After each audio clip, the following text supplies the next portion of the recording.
పెట్టుబడులు కట్టుకథల విషపు రాతల రాధాకృష్ణ గారు లేపినటువంటి తెరతో ఈ కథనాలన్నీ మొదలయ్యాయి. ఈ రాష్ట్ర ఉప ముఖ్యమంత్రిగా సింగరేణి సంబంధించిన ఆస్తుల్ని కాపాడాల్సినటువంటి వ్యక్తిగా ఏ రాబందులు, ఏ గద్దలు, ఏ దోపిడీదారుల ప్రయోజనాల కోసమో ఈ కథనాలన్నీ వస్తున్నట్టుగా కనిపిస్తా ఉన్నాయి. ఈ తొలి పలుకుల రాతల వెనక ఎవరి ప్రయోజనాలు దాగి ఉన్నాయో నాకు తెలియదు కానీ ఈ సైట్ కండిషన్, విజిట్ కండిషన్ అనేది కేవలం ఈ సింగరేణిలో ఇప్పుడే పెట్టారు. ఈ రాష్ట్రంలో, ఈ దేశంలో ఎక్కడా లేదు. వారు రాయటమే ఆలస్యం, ఇంకో ఆయన లేఖ రాసి, ఇంకో ఆయన లేఖ రాయటమే ఆలస్యం, ఇంకో ఆయన ఆ నుంచి వచ్చేసి. అసలు ఏంటి మీ ముగ్గురు సంబంధం?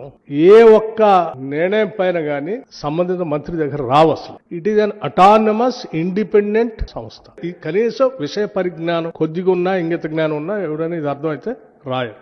కేవలం కొద్ది మంది కొందరు వ్యక్తిగత ప్రయోజనాల కోసం రాష్ట్ర ఆస్తుల్ని ప్రభుత్వాలపై, వ్యక్తులపైన అడ్డగోలు ప్రచారం చేస్తూ బతికేసేటువంటి వ్యక్తుల వాస్తవ రూపాలు బయట రావాలి. మీ అందరికి కూడా తెలియాలి. CMPDI and ministry of coal India, ఈ సింగరేణి వాళ్ళు సంబంధించి టెండర్ పిలవటానికి టెండర్ డాక్యుమెంట్ తయారు చేసి మాకు పంపించండి అని 2018లో అప్పుడు బట్టి విక్రమార్క లేడు, బట్టి విక్రమార్క ఉప ముఖ్యమంత్రిగా కూడా లేడు, కాంగ్రెస్ ప్రభుత్వం లేదు. Site visit is mandatory, same September 2021.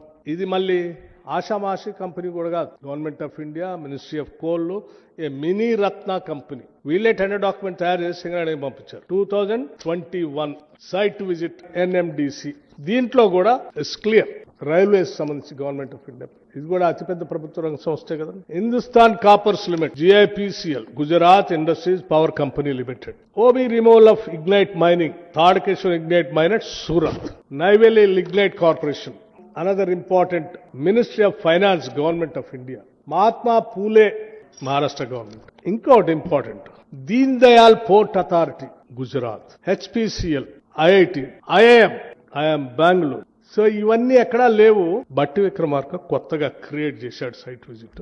ఏమండి, అడ్డగోలుగా నా చేతిలో నేను అధిపతిని, నేను రాస్తే ఏదైనా నడుస్తుంది అని రాస్తానంటే కుదరదండి. నేను ఆస్తులు సంపాదించుకోవటానికో, వ్యవస్థల మీద పెత్తనం చేయటానికో, సామ్రాజ్యాలు నిర్మించుకోవటానికో రాలేదు.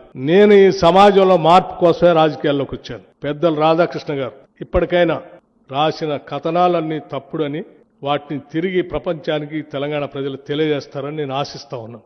అలా జరగనప్పుడు నా పరువు ప్రతిష్టలకు భంగం కలిగేటట్టుగా 40 ఏళ్లుగా నేను పోగేసుకున్నటువంటి క్యారెక్టర్ అసాసినేషన్ చేశారు మీరు. ఇది తగదు. నా ప్రయాణం చాలా సుదీర్ఘమైనటువంటి ప్రయాణం ఇక్కడ రావటానికి. ఒక్క రోజులో వచ్చిన ప్రయాణం కాదు నాది.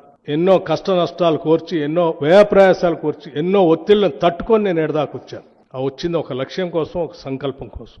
నేను పోగేసుకున్న నా వ్యక్తిత్వాన్ని నువ్వు ఒక్క రోజుతో, ఒక్క కాలంతో రాస్తా అంటే నేను చూస్తూ ఊరుకోవటానికి సిద్ధంగా లేదు.